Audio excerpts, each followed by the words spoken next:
This is Classical Ideas with Greg Soden.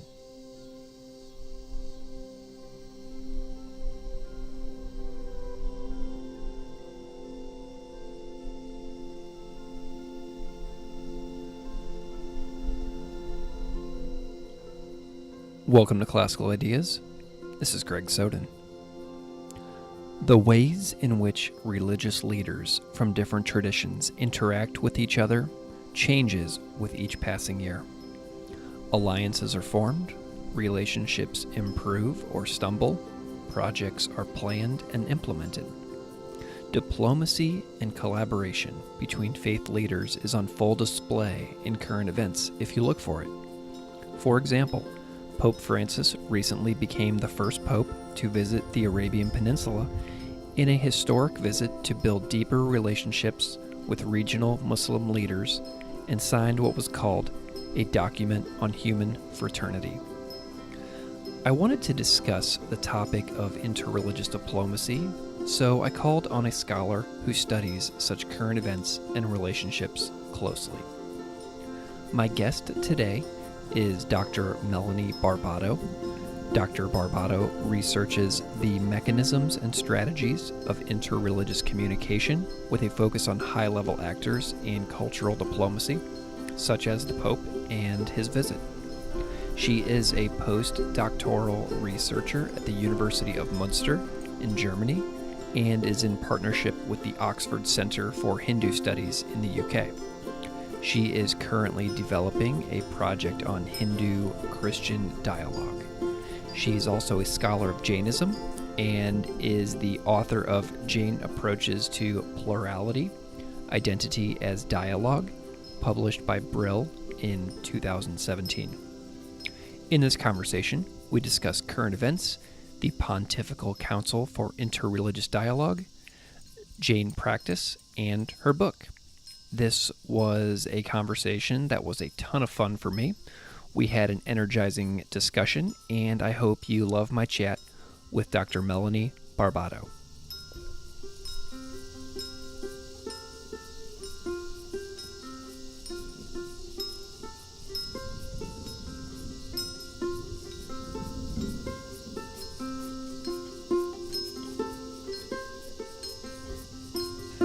I'm here today with my guest, Dr. Melanie Barbato. Dr. Barbato, thank you so much for being on the show. Thank you for having me. So I would like to hear about your career path to start. Can you introduce yourself to the audience, sort of however you see fit? Yes, sure. So I'm a researcher in religious studies. My focus is interreligious communication in a wide range of contexts, so from politics to art. And the religions I'm particularly working on are Jainism, Hinduism, Christianity. I'm from Germany. I've studied in the UK and I'm now back in Germany at the University of Münster. I'm working there on my habilitation thesis. Habilitation, it's kind of a second doctorate in the German education system where you prepare for becoming a professor. And I also collaborate on a project called Legions of the Pope on the political power of the papacy. I also like to get involved in grassroots interreligious projects. And I write poems, sometimes on topics of religion and interreligious issues. Marvelous. What did you do in the UK? I did a bachelor there in philosophy and religious studies, and also a master in Oriental studies with focus on South Asian studies. Very cool. I'm glad to always talk to people about their travels because I lived in the UK for a while, lived in Mexico for a while, in Canada, so I'm always fascinated by what people have done in other countries because I think that's the coolest lifestyle ever. Okay, so today I've invited you on the show to talk about a few topics within your areas of interest. You and I have been connected on Twitter now for a long time, and we've talked about having this conversation for many months, so I'm thrilled that you're finally here. And the topics I want to talk to you about are interreligious dialogue and Jainism specifically. And you're also interested in Hinduism, Asian art, cultural diplomacy. So you've got this fantastic array of interests. How did you come to care about this specific focused scholarly area of interest? Like, what were some of the pivotal moments in that studies journey that helped you pin down these areas of interest? I grew up in Bavaria, which is a largely Catholic area, but I'm not from a particularly religious family.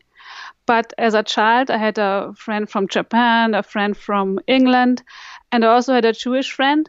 And I remember when I was still a kindergarten kid, my mom saying that she thinks his mom is really brave for wearing a Star of David on a necklace. And at the time, I did not know anything about German history, about the background, but I was intrigued about the meaning of religious symbols, about different traditions, and also about how people in different cultures wrestle with big questions. So that's how I came in the end to enroll in a BA in philosophy and religious studies at the University of Stirling. And it was a great time learning about all kinds of religions. And it happened that in the philosophy part of that joint degree, I had a module on logic, on formal logic. And at the same time, I also had in the religious study part of that degree course, a module on Hinduism. And there I heard about a school called Nyaya, translated as logic typically within Hindu thought. But it appeared very different. While the logic in the philosophy course looked like math to me with abstract symbols, and like I learned that something could not be A and non-A at the same time. The Nyaya school, it was much more about rhetoric, about language, about how convince someone about a certain philosophical position in rhetorical contests. So I developed an interest in how across different cultures, different concepts can have such a wide range of meaning, and how ideas travel between different cultures. Those are some of the things that inspire me in my own classroom as well. Like, I love learning about the internal diversity of religions, and I love watching my students interact with people who have different philosophical and religious beliefs than them. It's just so rewarding. And we live in interesting and messy times in which religion is all around us, whether we pay attention to it or not, and it impacts our lives. And you have this specific interest in diplomatic and interreligious dialogue, which is so fantastic and important. And I recently read a piece of your work called Diplomatic Language in the Deepavali Messages of the Pontifical Council for Interreligious Dialogue. And to me, interreligious dialogue is like what it's all about. For me, like, that makes me so happy to personally engage in those types of discussions. So interreligious dialogue is one of the most intriguing and seemingly on its face important activities that people and authorities representing religions can do. So first of all, what I want to know is if you can give listeners like the lay of the land and what types of interreligious dialogue groups exist among various world religions, and the extent that there is communication between leaders of various religious sects and groups around the world. Like, to what extent do religious leaders speak to each other? Yeah, so I think interreligious dialogue is really an umbrella term for a whole range of activities, and dialogue among leaders, what I call diplomatic dialogue, it's only a very small part of that activity going on. So there has always been some encounter between religious leaders. Just this year we have the 800th anniversary of Saint Francis meeting the Sultan in Damietta. And though we don't know the content of that conversation, it continues to be remembered and to inspire dialogue among leaders right up to today. Then the first formal interreligious dialogue event was probably in Chicago at the Parliament of the World Religions in 1893, where really leaders from around the world were invited to present their religions on a big stage. And of course, very recently we have, for example, the Pope Francis visiting the United Arab Emirates, where he handed actually as a gift a medal of Saint Francis over to tie it back to that very old historical encounter. So there is that long history of interreligious dialogue on the level of leadership, but it doesn't have to be face-to-face. So in my paper, I'm looking particularly at how messages are addressed from the high level of leadership, but to all Hindus, also through the internet. So there are many different ways of facilitating that dialogue. Excellent. So it seems like Pope Francis was hugely aware of the symbolism of what he was doing, because he's the first pope to ever visit the Arabian Peninsula, right? Absolutely, yeah. The theme of his visit, it's also referring to being a channel for peace. And on the website for his travels, there he has a prayer that is typically ascribed to Saint Francis. So he's really making that whole journey in commemorating that earlier encounter, that historical, peaceful conversation between two historical figures. Wonderful. Okay, so the title of your article that I've been referring to mentions the Pontifical Council for Interreligious Dialogue, which is housed in the Vatican, I would presume, right? Yes. Okay, so who is this group? What do they do? I grew up Catholic. I've never heard of this group until I read your paper, and I'm 35. So can you tell me a little bit about who these groups are and what do they do on a daily basis to extend interreligious dialogue in a diplomatic fashion? Yeah, the Pontifical Council for Interreligious Dialogue, or short PCID, it's a Catholic institution or a papal office, and it has the task of fostering relations with members of other religions. It was set up in 1964 as the Secretariat for Non-Christians. And the context is that one of the major achievements of the Second Vatican Council was the Declaration Nostra Aetate. That's on the relation of the Church with non-Christian religions. And that laid the ground for the interreligious dialogue of the Catholic Church. Now, the Secretariat was founded to bring this task forward. And in 1988, it was renamed into Pontifical Council for Interreligious Dialogue to emphasize that it's really a two-way conversation. It has a three-tier structure, a decision-making body that consists of around 35 cardinals or bishops, an advisory body that has around 30 consultants. So that could be academics who have a special knowledge of interreligious dialogue or specific religious traditions, and an executive body with permanent staff. And actually, the position of the president is currently vacant because the last president passed away. But Cardinal Torrent, he was a very prominent figure in interreligious dialogue. And what do? They, for example, they arrange visits for leaders from other faiths to visit the Pope. And they also provide scholarships for young academics from other religious backgrounds to study at the pontifical universities. And then they also send out messages to communities from different religions, like on the occasion of Diwali to the Hindus. Now, Diwali, it's a festival of lights that is each year in autumn. And it's a joyous occasion that is celebrated by all Hindus. So it's the perfect occasion for sending greeting messages to the Hindus. Excellent. So the Vatican has a very specific hierarchical structure, but a lot of religions don't have structures like that with like a centralized authority figure. Are there similar councils representing other religious traditions around the world to the PCID, or are they kind of unique? The PCID is certainly in a unique position that it can speak for all Catholics due to the hierarchical structure of the Catholic Church. But there are other offices and programs for dialogue. For example, the World Council of Churches, which is an ecumenical organization. They also have dialogue programs, and they actually work in close cooperation with the PCID. Then, for example, the American Jewish Committee, they cultivate international high-level interreligious alliances, such as Christian-Jewish or Hindu-Jewish, Muslim-Jewish dialogue, and also the Muslim Council of Elders. They have a project, Dialogue of East and West, where they seek to strengthen the cooperation between all humans, regardless of race and belief. So there are many programs internationally and in different religious communities that seek to foster dialogue on the high level.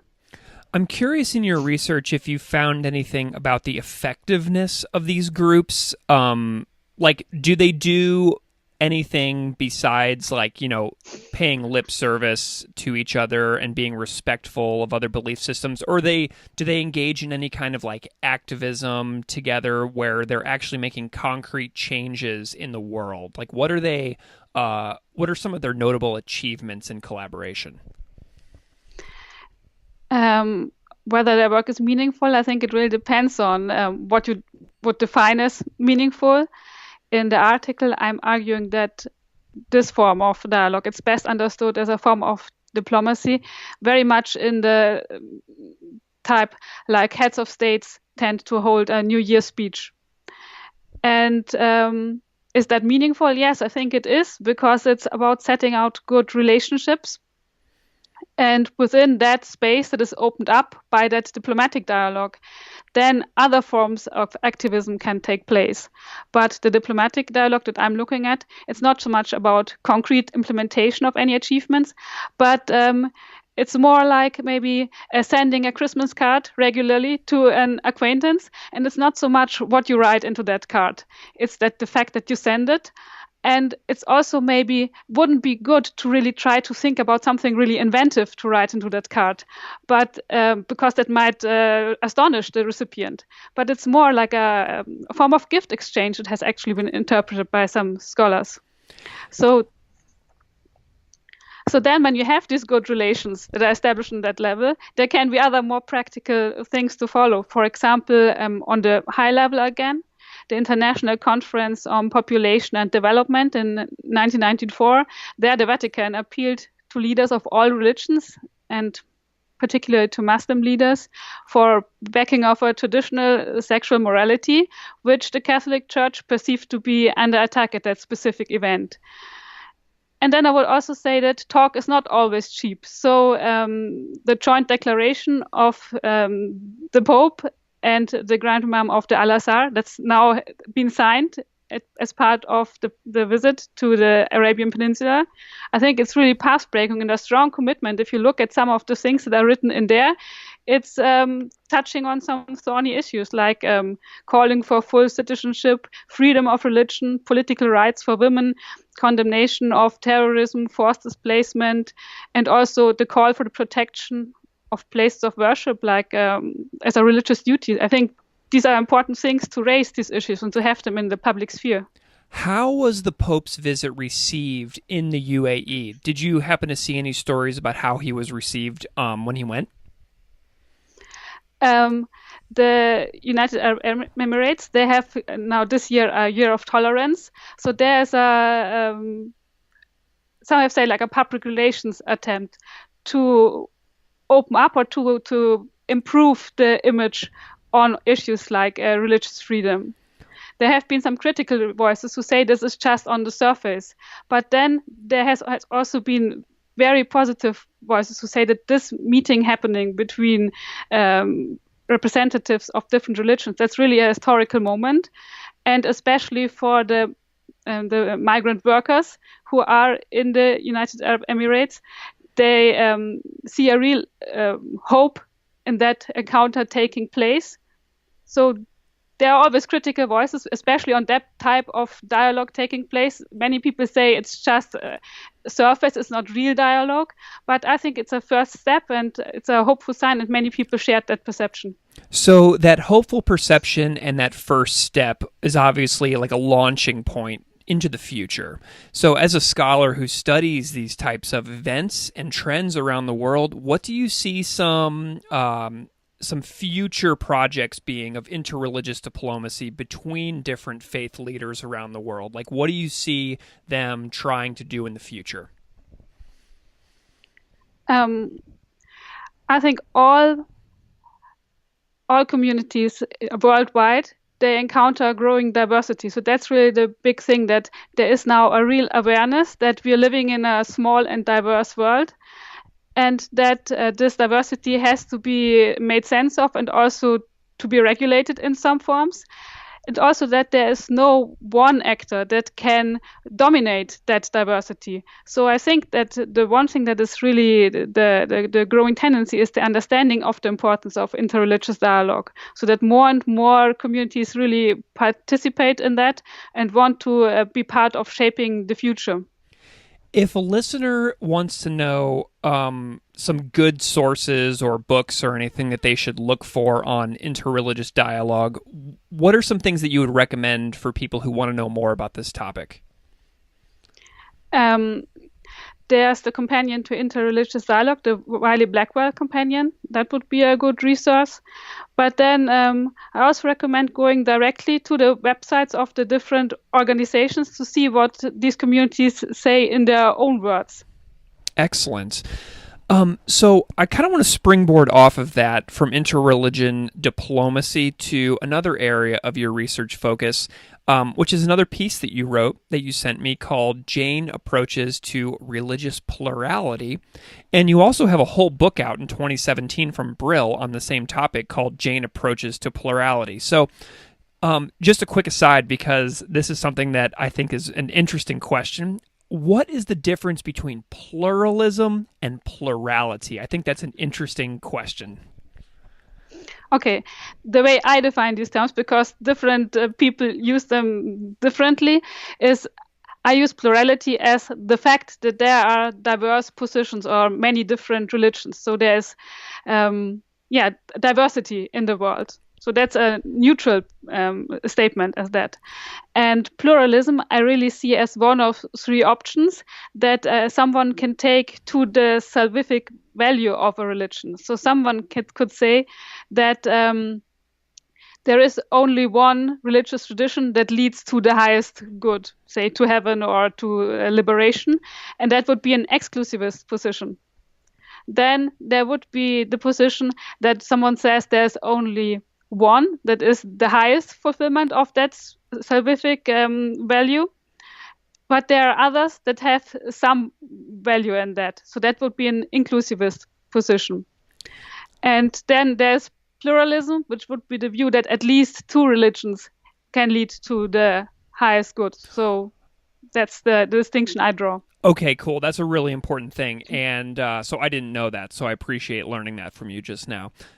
So one of the things that I really liked about following you whenever I found you on Twitter ages ago is that I find Jainism and discussing Jainism to be so interesting. And I had one of my good friends back on the show a long time ago to talk about Jainism, but I haven't been able to explore it a whole lot in the last year on the show.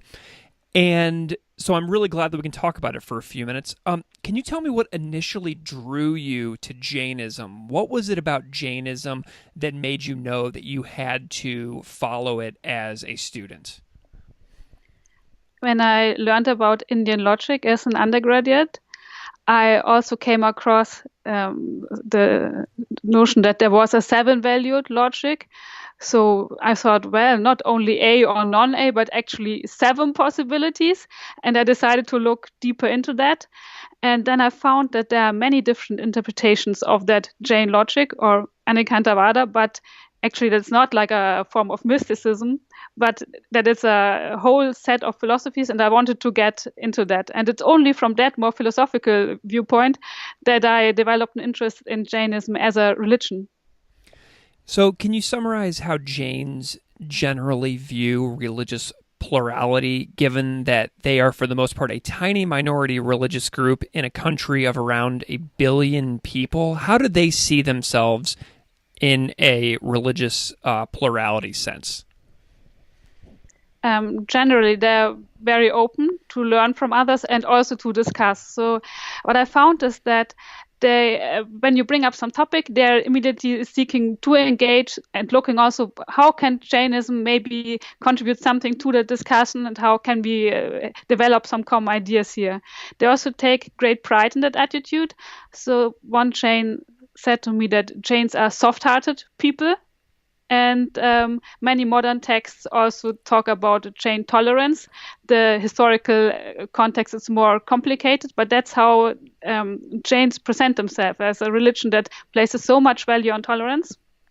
When I asked Jains directly about how they viewed other religions, about what do you think of followers of other religions, is what they believe is also true.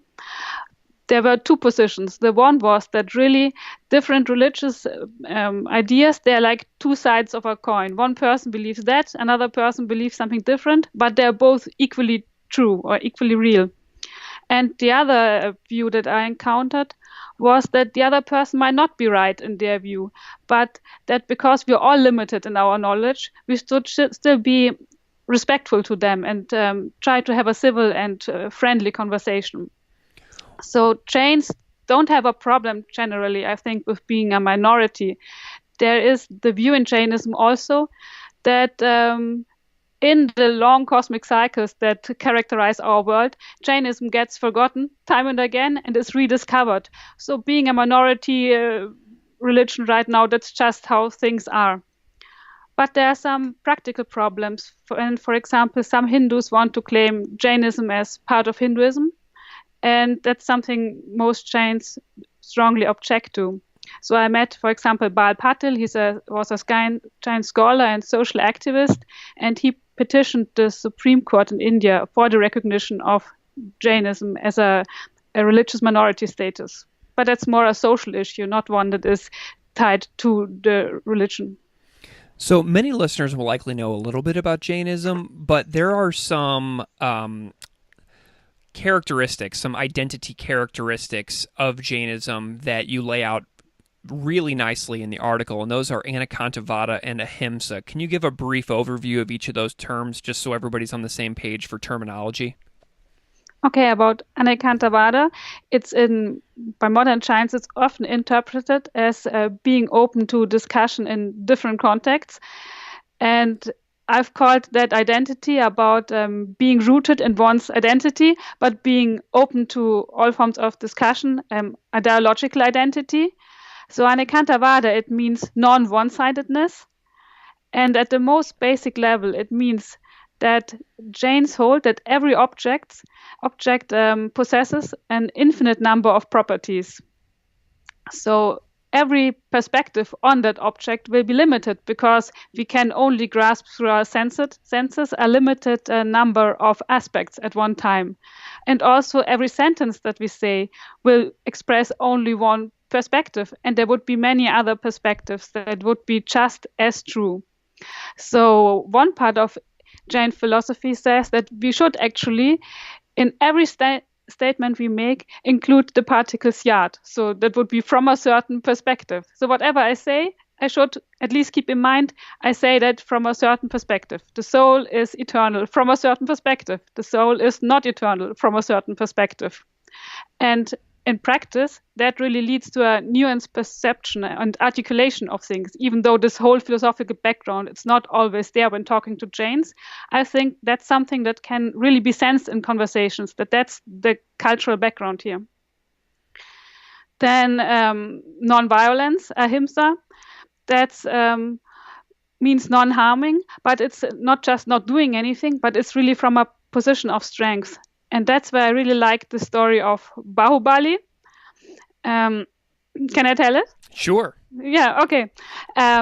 So it's a story about a king who decided to retire and to become an ascetic. So he divided his kingdom among his 100 sons. And one of these 100 sons, Bharata, he really wanted to have all the kingdom. And that looked like almost no problem because 98 of the brothers, they decided to devote their life to religion as well. But there was one other brother, Bahubali, it means the one with the strong arms, and he did not want to give up his part of the kingdom. So they were about to start a war, but then it was decided that this would lead to a lot of unnecessary suffering. So the two of them should really fight it out between themselves. And the way it went, it looked as if Bahubali would have almost won. But just in the moment when he was about to defeat his brother, he realized, like, what am I doing here, fighting my own brother just for a kingdom? And he stopped. And he dropped all his clothes and entered meditation, standing there completely motionless. And he stood there for almost a year till plants were growing up his legs and ants built anthills next to his feet. And he just meditated and got rid of all that negative karmic particles that had polluted the human souls. That was Jains think that our soul, it's polluted by karmic particles like dust. And then when he had almost finished 1 year of meditation, his brother came and paid respect to him because he realized what a great spiritual person his Bahubali was.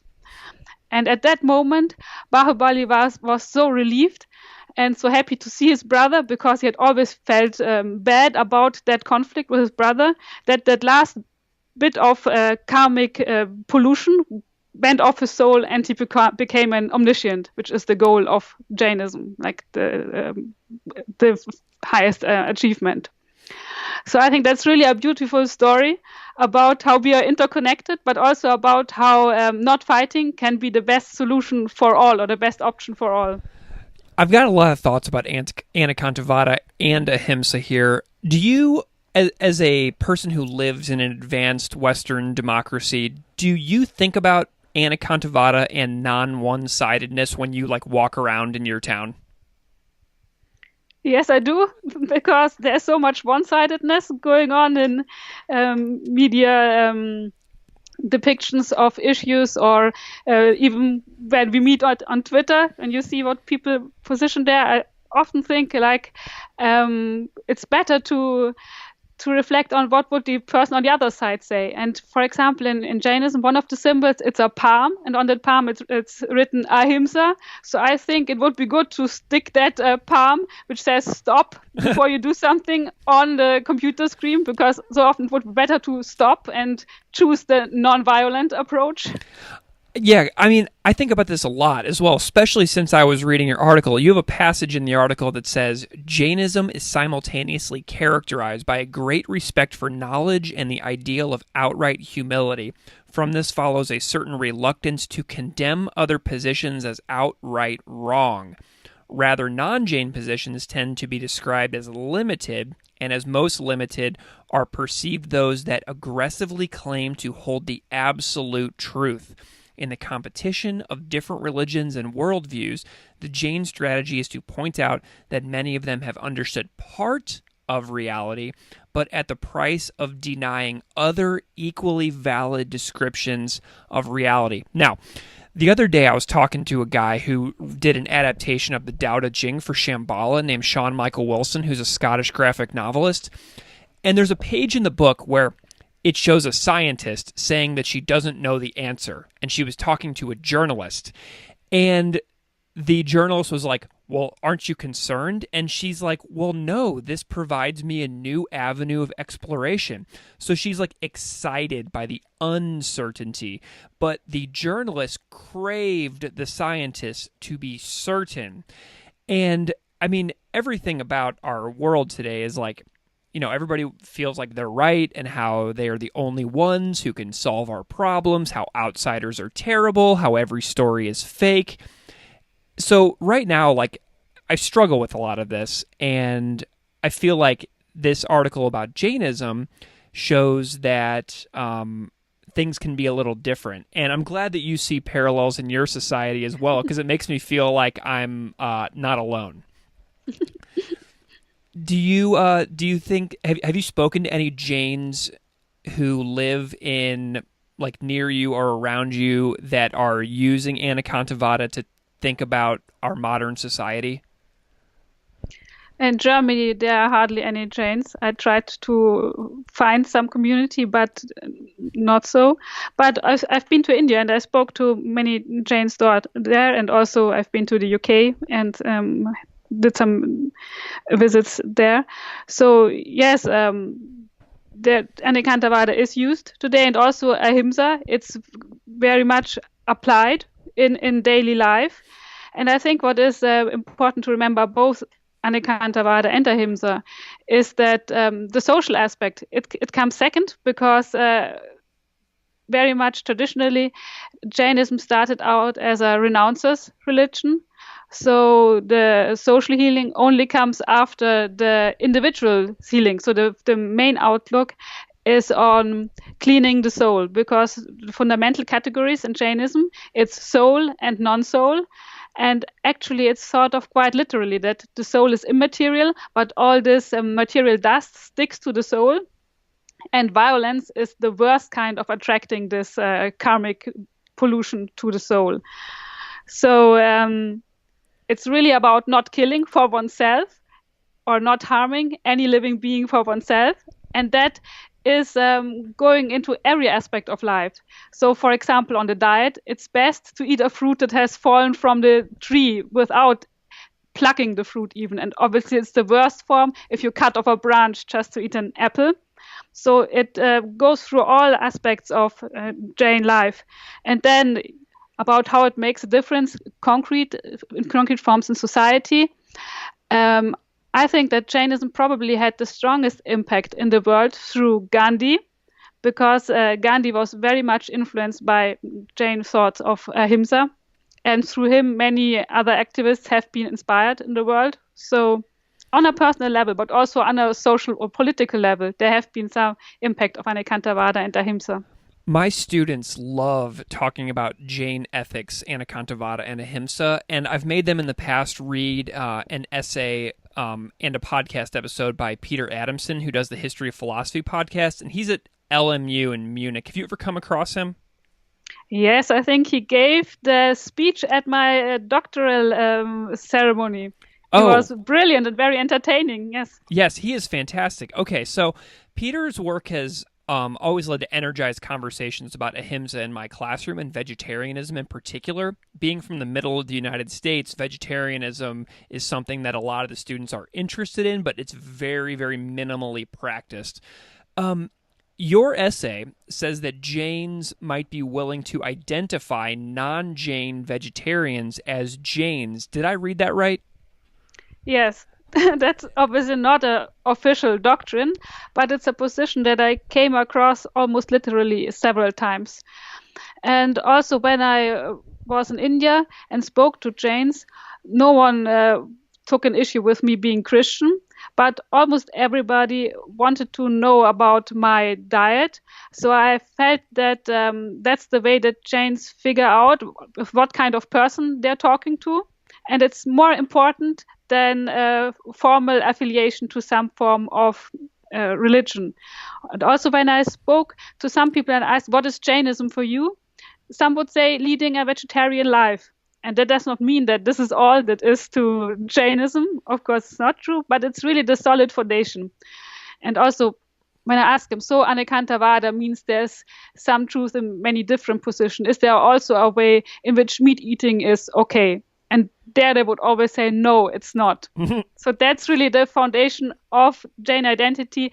Killing, it's not good for the soul. That's really the one thing that everyone agreed about. So if someone is not a Jain but agrees on that aspect, then they have a lot of common already. One of my friends who's a Jain, he says that his car is vegetarian because if he goes out to eat at a restaurant with his friends and they have leftovers and there's meat in a leftover takeout box, that he will not let them get in their car and he makes them, and they have to walk home. Yeah, it can be difficult for Jains. In India, there's vegetarian food everywhere. You can get the Jain option in restaurants, and that's safe because you know that there's nothing in there that Jain diet doesn't allow. But in the West, it's different, yes. Do Jains see Jainism as a religion or a behavior value system?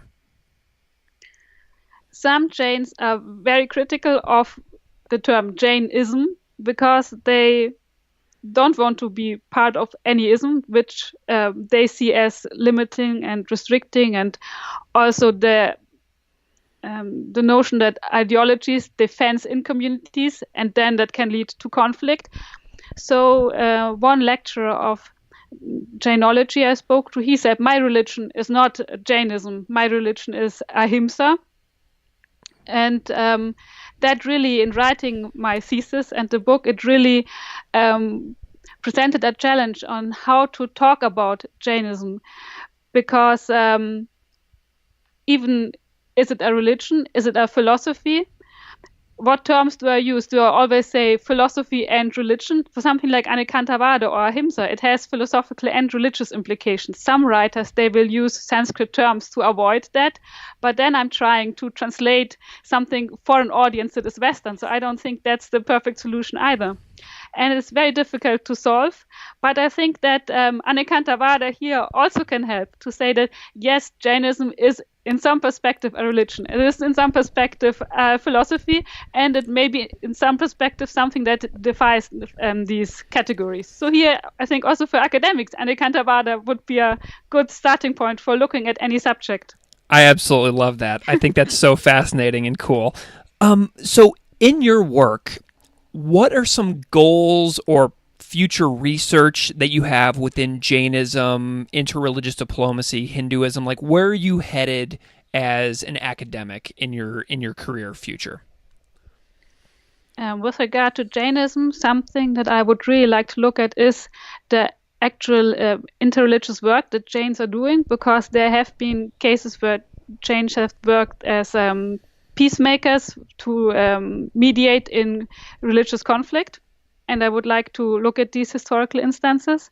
More concretely, what I'm doing next is from November, I'm starting a project called Dialogue and Diplomacy on the involvement of the Vatican and the World Council of Churches in Hindu-Christian relations. And there I'm looking particularly at the documents that have been issued about the language that in use in there, the word choices, and just how Christian organizations think that what makes a good strategy of talking to Hindus. Excellent. So where can people find you if they want to follow your work or find these fantastic articles that we've discussed today? Yeah, I'm on Twitter, and it's at Melanie_Barbato. And I also have a website. It's melaniebarbato.com. Fantastic. Well, Dr. Melanie Barbato, this has been such a fantastic and fun conversation. I appreciate your time today. Thanks for coming on the show. My pleasure. Thank you very much.